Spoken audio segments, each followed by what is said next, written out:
मुझे ऐसा लगता था कि जब हम 10वीं पास करेंगे तो एक बहुत अच्छा स्कोप होगा हमारे पास, शायद 12वीं में गर्लफ्रेंड बन जाएगी। क्योंकि स्टूडेंट्स अक्सर कंफ्यूज होते हैं सीरियसनेस और सिंसियरनेस के बीच में। और वंशज भाई ये पूछ रहे हैं कि अभी तक मैंने कुछ भी नहीं पढ़ा है, नीट एग्जामिनेशन आने में सिर्फ 2 महीने बाकी हैं, तो मैं क्या करूं?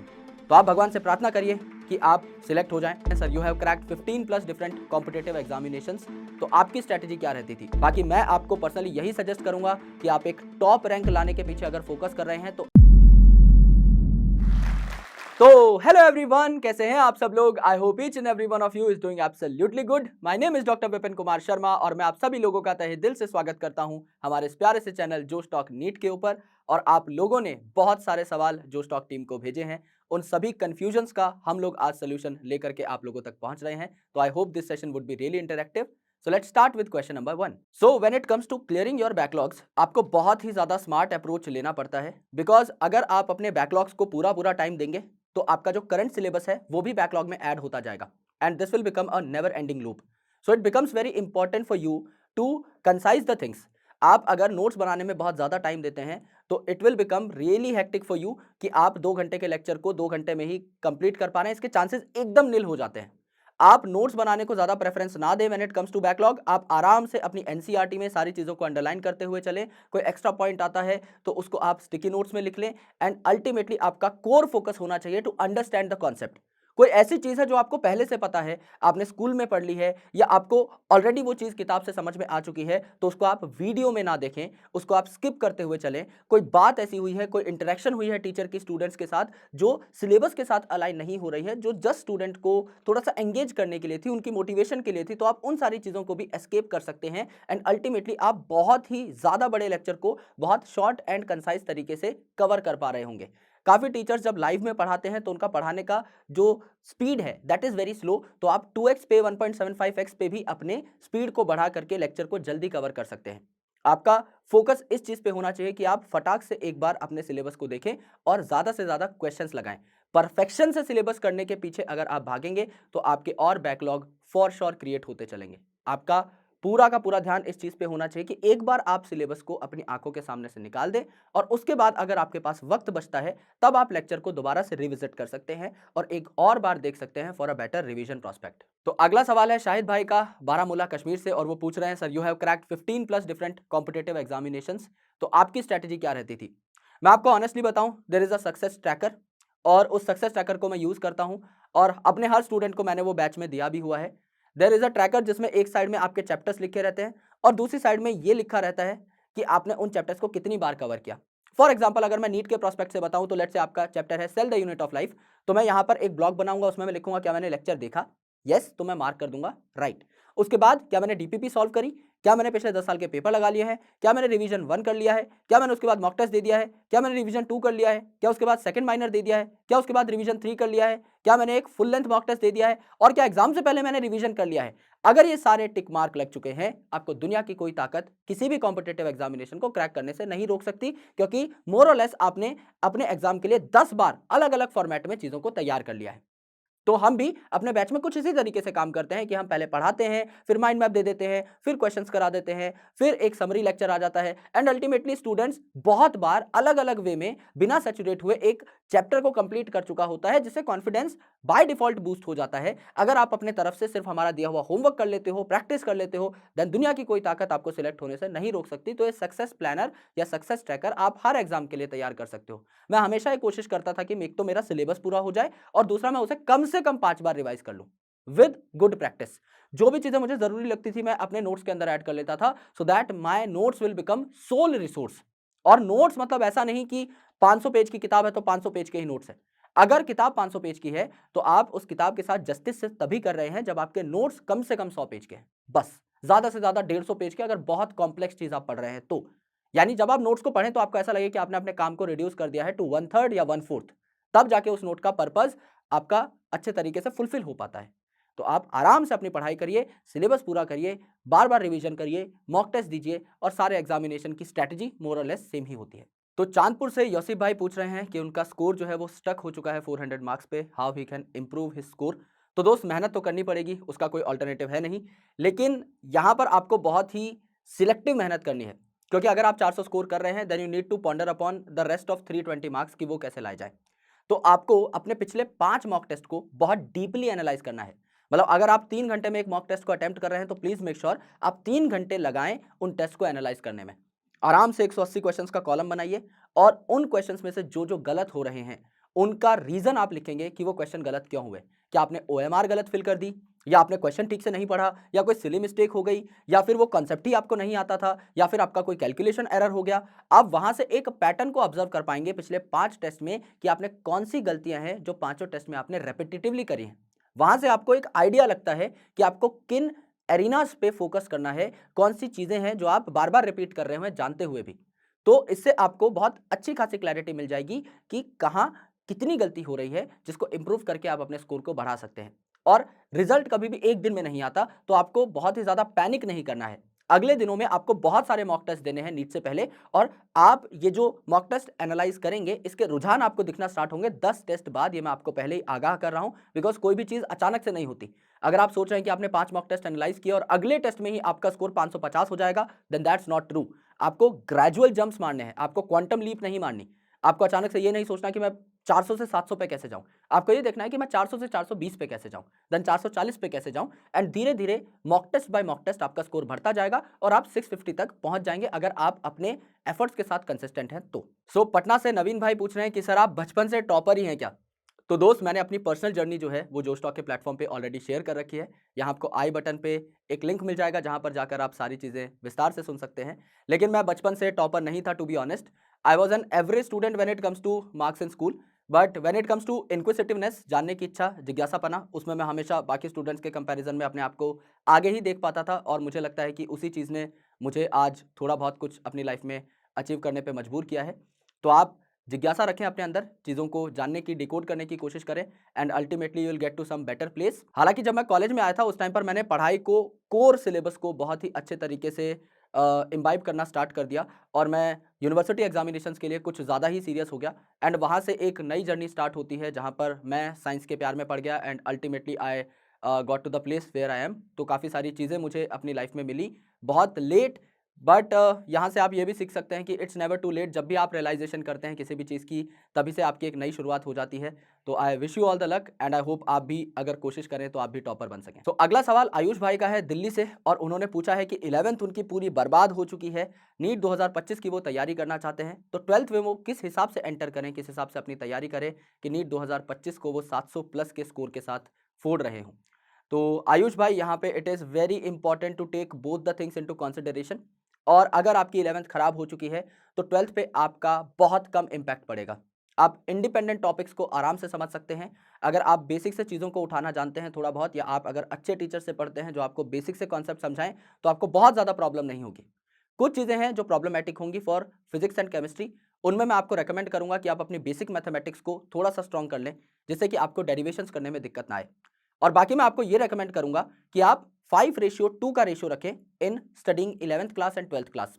आप 5 दिन दीजिए अपनी 12th क्लास को, रेगुलरली जो काम कराया जा रहा है उसको एकदम डेली बेसिस पे करिए, रेगुलरली अपना होमवर्क करिए, रेगुलरली टेस्ट दीजिए, और सैटरडे संडे का टाइम या संडे मंडे का टाइम, जैसा भी आपका शेड्यूल होता है, वो आप 11th की रिवीजन को या 11th को जीरो से स्टार्ट करने को दें, जिससे कि आपकी दोनों चीजें एकदम पैरेलल चलती रहें। बोर्ड एग्जामिनेशन पे आप पैनिक ना कर रहे हो कि अब मैं 12th का पढ़ूं तो मेरी 11th छूट जाएगी, या फिर मैं नीट के लिए कैसे रिवाइज करूं। उसके लिए आप स्टार्टिंग से एफर्ट मारते चलिए, जिससे आपकी 12th बोर्ड एग्जामिनेशन में भी आपको प्रॉब्लम ना हो, आपको डर ना लगे, एंड आप नीट एग्जामिनेशन से पहले भी दोनों क्लासेस को बखूबी रिवाइज कर पा रहे हैं। तो दोस्तों, अगला सवाल है शनि प्रजापति भाई का फ्रॉम शाहजहांपुर, और भाई पूछ रहे हैं कि फोन एडिक्शन को कैसे कम किया जाए, और मैं अपने देश के लोगों की सेवा करना चाहता हूं, अपने देश के मरीजों को ट्रीट करना चाहता हूं, तो डॉक्टर कैसे बना जाए, नीट एग्जामिनेशन को कैसे क्वालिफाई किया जाए। तो सबसे पहले तो आपकी इस नोबल सोच के लिए आपको सलाम शनि भाई। और फोन एडिक्शन एक्चुअल में हम लोग खुद धीरे धीरे उसको पनपने देते हैं, क्योंकि फोन इज अ टूल और वो सबके पास है। अगर आपके पास है तो मेरे पास भी है, but I use it for productive works and you are not using it for productive works. तो अल्टीमेटली उसको यूज करने का जो तरीका है वो बहुत ज्यादा मैटर करता है। अगर आपको फोन चलाना अच्छा लगता है तो मैं आपको ये रेकमेंड बिल्कुल नहीं करूंगा कि आप अपनी फीलिंग को क्वेंच करें और फोन चलाना एकदम छोड़ दें, क्योंकि यही गलती ज्यादातर स्टूडेंट्स करते हैं कि हम एकदम से सोचते हैं कि अपनी लाइफ में एक बहुत बड़ा और ड्रास्टिक चेंज लेकर के आए, जो कि सस्टेन करना बहुत ही डिफिकल्ट होता है।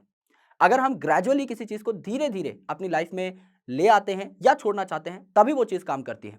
तो बहुत बड़ा चेंज ना सोच करके आप ये सोचिए कि आप सिर्फ 1 घंटा अपने आप को फ़ोन देंगे और वो भी एक रिवॉर्ड के तौर पे, यानी आपको उस फ़ोन को कमाना पड़ेगा।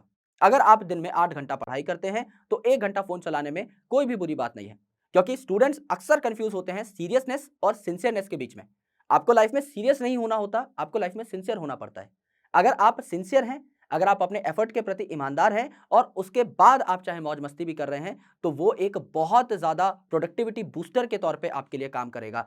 तो आप फ़ोन को छोड़िए मत, बल्कि उस फ़ोन को as a reward system use करिए और आराम से अपनी पढ़ाई करके आधे 1 घंटे फ़ोन चलाइए और उसमें कुछ प्रोडक्टिव देखने की कोशिश करिए। किसी ट्रैप में मत फँसिए। आराम से बहुत सारा इन्फॉर्मेशनल कंटेंट यूट्यूब के ऊपर पड़ा हुआ है, इंटरनेट के ऊपर पड़ा हुआ है, उसको सर्फ करिए और अपनी पढ़ाई की जर्नी को थोड़ा और आसान और इंटरेस्टिंग बनाइए। काफ़ी सारे एनिमेशंस देखिए, काफ़ी सारे लेक्चर्स देखिए to boost your knowledge as well as to get to know कि दुनियादारी में क्या चल रहा है। और जहाँ तक बात है नीट एग्ज़ाम को क्रैक करने की, तीनों सब्जेक्ट्स को एकदम बराबर-बराबर टाइम दीजिए। बहुत हार्ड एंड फास्ट रूल नहीं है कि दिन में 3-3 घंटा ही आपको सारी की सारी चीज़ें पढ़नी है या 4-4 घंटा ही आपको सारी चीज़ें पढ़नी है। आपका शेड्यूल आप खुद तैयार करते हैं। अगर आप एक स्टूडेंट हैं, तो मैं यही रिकमेंड करूँगा, जितना आप पढ़ सकते हैं, उतना पढ़िए। कोई टाइम टेबल नहीं है, कोई बंदिश नहीं है। अगर आपको लगता है कि आपका काम रात को 2 बजे खत्म हो रहा है, 2 बजे तक पढ़िए। अगर आपको लगता है कि आपका काम रात को 9 बजे ही खत्म हो जा रहा है, तो 10 बजे आराम से सो जाइए। बहुत ज़्यादा प्रेशर मत लीजिए, अपना शेड्यूल खुद तैयार करिए, खुश रहिए, मॉक टेस्ट दीजिए, अपनी गलतियों को सुधारने की कोशिश करिए और एक लर्निंग पर्सपेक्टिव से, एक पॉजिटिव आउटकम ना सोचते हुए, सिर्फ ये सोचते हुए कि हम तैयारी कर रहे हैं और हम निरंतर कुछ नया-नया सीख रहे हैं, इस मोटिवेशन के साथ पढ़िए, तो आपको ज़रूर सफलता मिलेगी और आप एक बहुत बेहतरीन डॉक्टर बनेंगे। तो अगला सवाल है वंशज भाई की तरफ से जालौर से और वंशज भाई ये पूछ रहे हैं कि अभी तक मैंने कुछ भी नहीं पढ़ा है, नीट एग्जामिनेशन आने में सिर्फ 2 महीने बाकी हैं, तो मैं क्या करूँ? तो आप भगवान से प्रार्थना करिए कि आप सिलेक्ट हो जाएँ। बाकी अगर आप ऑन अ सीरियस नोट तैयारी करना चाहते हैं, तो it is very, very critical to become serious. आपको बहुत ही अच्छे तरीके से अपने टाइम को अभी मैनेज करना होगा। अगर आप एक बोर्ड स्टूडेंट थे, तो 12th आपकी ठीक-ठीक होगी। उसको थोड़ा-सा और लेवल अप करिए, क्वेश्चन प्रैक्टिस करिए। हालाँकि 2 महीना is very less to get selected, लेकिन अगर आप बहुत ओबीडिएंट हैं अपनी तैयारी के साथ, आप दिन-रात एक कर देते हैं, तो you can land on a very good government medical college. AIIMS Delhi और बाकी सारे जो टॉप नॉच टॉप 20 कॉलेजेस हैं, उनमें अगर आप बहुत एक्सेप्शनल हैं, तभी यू कैन लैंड। बट आप ये मान के चलिए कि अगर आपको एक गवर्नमेंट मेडिकल कॉलेज सीट लेनी है, तो आपको अभी से थोड़ा-सा सिंसियर होना पड़ेगा। दिन का 12-13 घंटा तो आपको देना ही पड़ेगा because you are already lagging behind. दुनिया बहुत आगे चल रही है और बहुत ज़्यादा अच्छे तरीके से बच्चे तैयारी करते हैं इस एग्ज़ाम की। This is a very serious exam. तो प्लीज़ मेक श्योर कि आप अपना बचा हुआ टाइम ना गँवाएँ और अगले 60-70 दिन में जितना हो सकता है उतना पढ़ें, बिना किसी टारगेट को सोचे हुए, अच्छी नॉलेज इम्बाइब करने के मकसद से और आपको सफलता मिल सकती है। तो अगला सवाल है पूजा जी का फ्रॉम पटना और पूजा ये पूछ रही हैं कि नीट में हमें कितने अटेम्प्ट्स इन्वेस्ट करने चाहिए और अगर हम सिलेक्ट हो जाते हैं तो हमारी काउंसलिंग की स्ट्रैटेजी क्या होनी चाहिए to get the best medical college. तो नीट में कितने अटेम्प्ट्स होने चाहिए, एक्चुअल में ये एक बहुत ही ज़्यादा सब्जेक्टिव सवाल है और ये जो नंबर है ये अलग-अलग स्टूडेंट्स के लिए बहुत वेरिएबल हो सकता है। अगर आप एक ऐसे स्टूडेंट हैं जो बहुत जल्दी गिव अप कर सकते हैं, तो आपके लिए एक अटेम्प्ट भी बहुत है। लेकिन अगर डॉक्टर बनना आपका सपना है, तो हमने काफ़ी सारे ऐसे स्टूडेंट्स को सिलेक्ट होते हुए देखा है, जिनका 3rd और 4th अटेम्प्ट था और वो फिर भी सिलेक्ट होकर के डॉक्टर बने और अब अपनी मेडिकल जर्नी को बहुत अच्छे तरीके से जी रहे हैं। तो अगर आपका सपना है सिर्फ़ और सिर्फ़ डॉक्टर बनना, तो there is no age limit but मैं आपको रिकमेंड करूँगा कि आप 2-3 से ज़्यादा ड्रॉप ना लें, उस टाइम तक एक सैचुरेशन आ जाती है। लेकिन अगर आप कुछ और ऑप्शंस भी अपने लिए चुन सकते हैं, तो आई गेस आपके लिए एक सिंसियर ड्रॉप बहुत है, उसमें आपको आइडिया लग जाता है कि आपका सिलेक्शन होगा या नहीं होगा और उसके बाद आप कुछ अल्टरनेटिव ऑप्शंस पे जा सकते हैं। और नीट एग्ज़ाम एक बहुत बड़ा एग्ज़ाम है, ये आपको बहुत अपॉर्च्युनिटीज़ देता है अलग-अलग कोर्सेज़ में भी एडमिशन लेने की, तो आप नर्सिंग को बीएएमएस को, बीएचएमएस को, इन सारे कोर्सेज़ को भी एक्सप्लोर कर सकते हैं एंड अल्टीमेटली आप कुछ और भी लाइफ़ में चीज़ें कर सकते हैं अगर वो आपको एक्साइट करती हैं तो। And secondly depending upon your score आप हमेशा ये कोशिश करिएगा कि आप पिछले साल के काउंसलिंग के रुझान देख लें कि कौन से कॉलेज की ओपनिंग रैंक और क्लोजिंग रैंक क्या थी। आपको अपने स्टेट का भी अच्छे तरीके से आइडिया होना चाहिए कि आपके स्टेट में बेस्ट मेडिकल कॉलेज कौन सा है और पिछली बार कितनी रैंक पे उसकी ओपनिंग हुई थी, जिससे कि आप अच्छे तरीके से अपने काउंसलिंग का फॉर्म भर पाएँ। बाकी मैं आपको पर्सनली यही सजेस्ट करूँगा कि आप एक टॉप रैंक लाने के पीछे अगर फ़ोकस कर रहे हैं, तो एनआईआरएफ की जो लिस्ट आती है, उसके टॉप 20 कॉलेजेस में आप जाने की कोशिश करिए। वहाँ का फ्रेमवर्क बहुत अच्छा होता है, इंफ्रास्ट्रक्चर बहुत अच्छा होता है, वहाँ का एलुमिनाई नेटवर्क बहुत अच्छा होता है, जो आपको लाइफ़ लॉन्ग सपोर्ट करते हैं। तो प्लीज़ मेक श्योर कि अगर आपके पास एक ऑप्शन हो, तो आप गलती ना करें। अगर आपको नेशनल लेवल का रेप्यूटेड मेडिकल कॉलेज लेने का ऑप्शन मिलता है, तो आप हमेशा उसे ही चूज़ करें, डिपेंडिंग ऑन एनआईआरएफ रैंकिंग। तो अगला सवाल है औरंगाबाद से आर्यन भाई का और वो कह रहे हैं कि मैं पटना में एक इंडिविजुअल कोचिंग में पढ़ता था और वहाँ पर जो टीचर्स थे वो न्यूमेरिकल्स की बिल्कुल प्रैक्टिस नहीं कराते थे, as well as he is lagging in mock test also. तो काफ़ी डिप्रेस चल रहे हैं आर्यन भाई। उनका ये कहना है कि कैसे मैं इस डिप्रेशन से बाहर आऊँ और कैसे मैं नीट एग्जामिनेशन को इस बार क्रैक करने के लिए थोड़ा ज़्यादा कॉन्फिडेंस गेन कर पाऊँ। तो आर्यन भाई, अगर आपके टीचर्स आपको न्यूमेरिकल नहीं कराते तो आप खुद से भी उन न्यूमेरिकल्स की प्रैक्टिस कर सकते हैं। There are a lot of good books in market, but since आपके पास एक टीचर का इन डेप्थ सपोर्ट नहीं है तो मैं आपको रेकमेंड करूंगा कि आप ऐसी बुक मार्केट से परचेज करें जिसके पीछे सॉल्यूशंस दिए हुए हों, जिससे कि आप उन सॉल्यूशंस को देख के ट्रैक कर पाएं कि एक सवाल निकला कैसे। और एक किताब के जब आप मल्टीपल सवाल करते हैं तो एक कॉन्सेप्ट पे बेस्ड जो डिफरेंट सवाल हैं उनमें से अगर आपको एक को सॉल्व करने का तरीका समझ में आ जाता है तो आप बाकी सवालों को खुद बना सकते हैं to increase your calculation ability and your calculation speed.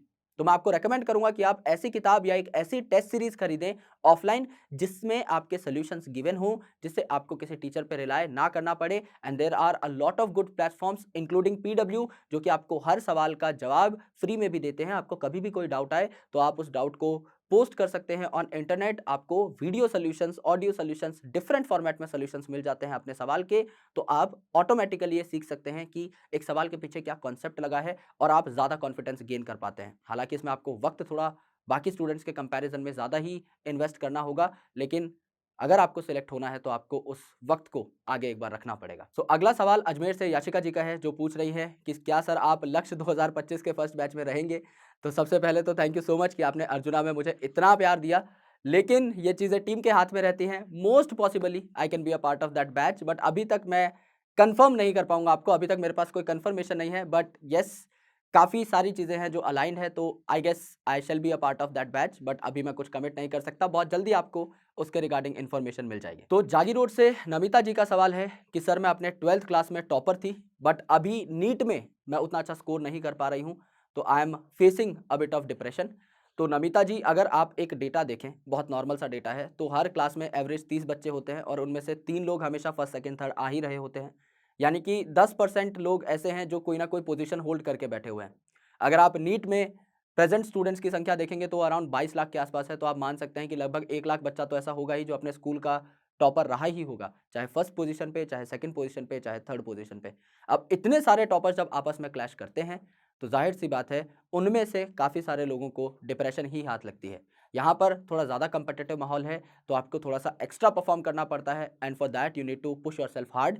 क्योंकि आप टॉपर रहे हैं तो आप एक ऐसे जोन में हैं जहाँ आपने फेलियर देखा नहीं है, तो अगर आपको फेलियर मिलता भी है तो आप उसे बहुत जल्दी एक्सेप्ट नहीं कर पाते। So what I will recommend is कि हम लोग रियलिटी के साथ चलें। अगर आप क्लास में अभी मीडियम लेवल पे चल रहे हैं तो आप ये एक्सेप्ट करें कि आप मीडियम लेवल स्टूडेंट हैं, लेकिन आपको ऊपर उठना है, तभी आप ऊपर जा पाएंगे। क्योंकि अगर आप अपने आप को एक टॉपर के बेंचमार्क पे देखेंगे तो आप अपने आप को खुद हमेशा नीचे ही पाएंगे। लेकिन अगर आप एक्सेप्ट करते हैं अपनी लाइन को तो आपको ऊपर जाने का एक स्कोप दिखाई देगा। तो आप अपने माइंड को ओपन रखिए कि हाँ, मेरे लिए सीखने के लिए बहुत सारी चीज़ें हैं, और इस पॉजिटिव ऑप्टिमिस्टिज्म के साथ ही आप एग्जामिनेशन को क्रैक कर पाएंगे।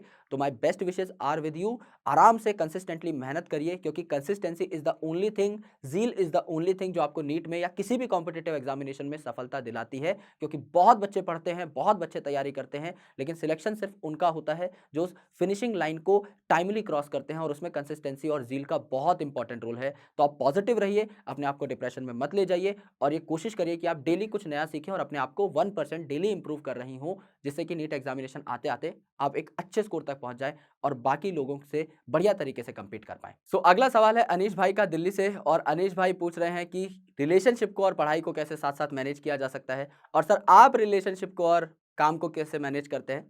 तो दोस्त, मेरे लिए सिर्फ काम ही है, रिलेशनशिप तो है नहीं। आप मेरी शक्ल देख पा रहे होंगे, तो मैं अपने आप को लेकर बहुत कॉन्फिडेंट नहीं था, और स्टार्टिंग से ही मुझे ऐसा लगता था कि बाद में कोई ना कोई ज़रूर मिल जाएगी, बट ऐसा हुआ नहीं अनफॉर्चुनेटली। मुझे ऐसा लगता था कि जब हम 10वीं पास करेंगे तो एक बहुत अच्छा स्कोप होगा हमारे पास, शायद 12वीं में गर्लफ्रेंड बन जाएगी। फिर 12वीं में जाके पढ़ाई में लग गए तो सोचा ग्रेजुएशन में बन जाएगी। हमेशा वो पढ़ाई की साइकिल चलती रही, और अब मैं बहुत लेट हो चुका हूँ तो मुझे लगता है अब arrange marriage is the only option. तो इसीलिए मैं काम पर इतना फोकस रह पाता हूँ, बिकॉज़ मेरे पास कोई चीज़ है नहीं साइड में, मेरी फैमिली है और आप लोग हो जिनके साथ मैं अपने दिन का आधा-आधा टाइम व्यतीत करता हूँ, तो इसीलिए मैं ज़्यादा फ़ोकस रह पाता हूँ। एंड अगर मैं आपको कुछ एग्ज़ाम्पल्स दूँ, तो मेरे ही कुछ दोस्त थे, जो बहुत अच्छे-अच्छे कॉलेजेस में लैंड किए। मेरा एक दोस्त था, मैं नाम नहीं ले सकता फॉर ऑब्वियस रीज़न्स, वो आइज़र मोहाली से पास आउट है, and he is a scientist in Italy right now. And उनकी जो गर्लफ्रेंड थी, she is a medical student और वो एसएमएस से राजस्थान से एमबीबीएस कर रही हैं। तो अब अल्टीमेटली इनका जो रिलेशनशिप है वो बहुत अच्छा था, बहुत स्ट्रॉन्ग था, बहुत प्यारा था, because they supported each other in studies. तो अगर आप एक-दूसरे को समझते हैं, मुझे लगता है that is the most valuable prospect, और सबको अपने पार्टनर में वही चीज़ चाहिए होती है, कॉम्प्लीमेंटेशन। तो अगर आप अपने पार्टनर का सपोर्ट कर सकते हैं, रिस्पेक्ट कर सकते हैं, तो आई डोंट थिंक वो हैम्पर करते हैं आपकी प्रिपरेशन को कभी भी। अपनी प्रिपरेशन को हम खुद ही हैम्पर करते हैं by taking a lot of thoughts in mind कि हाँ, ये हो जाएगा, वो हो जाएगा, बट आपको इतना सोचना नहीं रहता। अगर आपके बीच में एक अंडरस्टैंडिंग है, तो you can take your relationship to a next level along with your studies, जो कि मुझे नहीं लगता इज अ बैरियर। तो गदरवाड़ा से निधि पूछ रही हैं कि मैं बीएससी की स्टूडेंट हूँ, मेरा सिलेबस नीट का 60% कंप्लीट है, तो मेरी स्ट्रैटेजी क्या होनी चाहिए? तो the simplest strategy that you shall follow is कि आप अपने बीएससी एग्जामिनेशन को सिर्फ बहुत चुनिंदा दिन ही दें, क्योंकि BSc examinations are subjective in nature, और हम लोग भी वन डे फाइट ही करते थे। आपके हर सब्जेक्टिव एग्जामिनेशन के लिए एक दिन की पढ़ाई बहुत ही ज़्यादा एप्ट होती है, क्योंकि मोस्टली जो सब्जेक्टिव क्वेश्चंस बनते हैं वो रिपीटेटिव क्वेश्चंस बनते हैं। अगर आप बीएससी पढ़ रही हैं तो आप अपने पिछले 5 साल के पेपर्स निकाल सकती हैं, मोर और लेस क्वेश्चंस वहीं से आपको रिपीट होते हुए दिखाई देंगे। But when it comes to the NEET examination, वो ज़्यादा कंसेप्चुअल एग्जाम है, और वहाँ पर हर साल नए-नए क्वेश्चंस बनते हैं, और बहुत डिटेल में क्वेश्चन आपको वहाँ पर समझने होते हैं, तभी आप उनका सही उत्तर चुन पाएंगे। तो आप नीट पर ज़्यादा फोकस रहिए, और जब आपके बीएससी के एग्जामिनेशन आए, जो कि ऑब्वियसली नीट के बाद ही आएंगे, उनमें आप बहुत कम दिनों में भी अपनी तैयारी करके पास हो सकती हैं और बहुत अच्छा स्कोर कर सकती हैं। और हमारे पास एक बैकअप ऑप्शन भी रहता है कि अगर आप बीएससी के एग्जामिनेशन टाइम पे नहीं दे पाते, अगर आप फर्स्ट प्रायोरिटी पे रखते हैं नीट को, तो आपको दोबारा एग्जाम देने का भी मौका मिलता है 2-3 महीने के ड्यूरेशन के अंदर अंदर ही। तो आप टेंशन मत लीजिए, अगर नीट आपका सपना है तो आप नीट को पहली प्रायोरिटी पे रखिए, और सब्जेक्टिव एग्जामिनेशन आप लास्ट 5 साल के पेपर पढ़ के भी आराम से क्रैक कर सकते हैं, तो उसके लिए बहुत ज़्यादा टेंशन लेने की आवश्यकता नहीं है। सो बालघाट से आयुषी पूछ रही हैं कि सर, मुझे प्लांट फिजियोलॉजी में बहुत ज़्यादा दिक्कत आती है, मैं कितना भी उसे समझने की कोशिश करूं, मुझे प्लांट फिजियोलॉजी समझ में नहीं आती और ना ही मेरे क्वेश्चंस बनते हैं। तो इसका जवाब ये है दोस्त कि plant physiology is one of the most conceptual units and one of the most underrated units.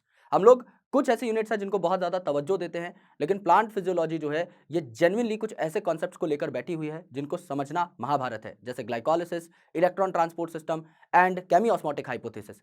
इन सारी चीज़ों को आपको एकदम स्क्रैच से समझना होता है, और इसके लिए हमने काफ़ी सारी वीडियोज़ ऑलरेडी बनाई हैं। अगर आप एक नॉन पेड स्टूडेंट है पीडब्ल्यू की, तो आप यकीन सीरीज देख सकती हैं, यकीन यूट्यूब चैनल के ऊपर, जिससे आपको आइडिया लग जाए कि किस तरीके से चीज़ों को डिकोड करना है। प्रचंड करके भी एक सीरीज हमने बनाई थी, NCERT line by line series करके भी हम लोगों ने एक सीरीज बनाई थी। तो इन सारी सीरीजेस के अंदर बहुत अच्छे तरीके से एक एक कॉन्सेप्ट आपको समझाया गया है। एंड अगर आपको कोई किताब ठीक तरीके से इन कॉन्सेप्ट्स को नहीं समझा पा रही है, then I have wrote botany made easy, जहां पर प्लांट फिजियोलॉजी की सारी चीज़ें आपको ट्रिक्स के माध्यम से अच्छे तरीके से कंसोलिडेटेड फैशन में दिखाई गई हैं, जिससे कि आपके दिमाग में एक मेमोरी चार्ट बने और आप चीज़ों को भूलें ना। बिकॉज कुछ ऐसे नाम हैं जो आप लाइफ में पहली बार सुनते हैं, उनको रिटेन रखना अपने दिमाग में बहुत ही ज़्यादा डिफिकल्ट काम है। तो उसके लिए आपको स्टार्टिंग में कुछ न्यूमोनिक्स चाहिए ही होते हैं। तो हमने जो न्यूमोनिक्स बनाए हैं, दे आर हाईली कंसेप्चुअल, जिनसे आप क्वेश्चन भी सॉल्व कर पा रहे होंगे, और आप जब डेटा को याद रख पाते हैं तो आपको एक कॉन्फिडेंस भी मिलता है। तो आई वुड रेकमेंड हमारी फ्री यूट्यूब सीरीज प्रचंड एज वेल एज हमारी बुक बॉटनी मेड इजी। सो दोस्तों, ये थे आपके कुछ सवाल और कुछ कंफ्यूजन, जिनका सोल्यूशन मैंने यहाँ पर जोश टॉक के माध्यम से आपको देने की कोशिश करी है। तो I just want to thank Josh talk platform for calling me again on this wonderful auspicious platform, और आई होप आपको काफ़ी सारे सवालों की क्लैरिटी मिल गई होगी। अगर कोई सवाल रहता है जो आपके मन में है, जो आप पूछना चाहते हैं, then comment section is open. आप अपने सवाल को नीचे ड्रॉप कर सकते हैं, और मैं पर्सनली आपके सवालों का जवाब दे रहा हूँगा। और जोश टॉक पे और भी काफ़ी सारी ऐसी स्टोरीज़ हैं जिनसे आपको मोटिवेशन मिल सकती है, और रेगुलर बेसिस पे आपको पढ़ने की प्रेरणा मिल सकती है। तो आप इस चैनल के साथ भी जुड़ जाइए एंड अपनी पढ़ाई को एक नए आयाम की ओर ले जाइए। Thank you so much, lots of love, जय हिंद।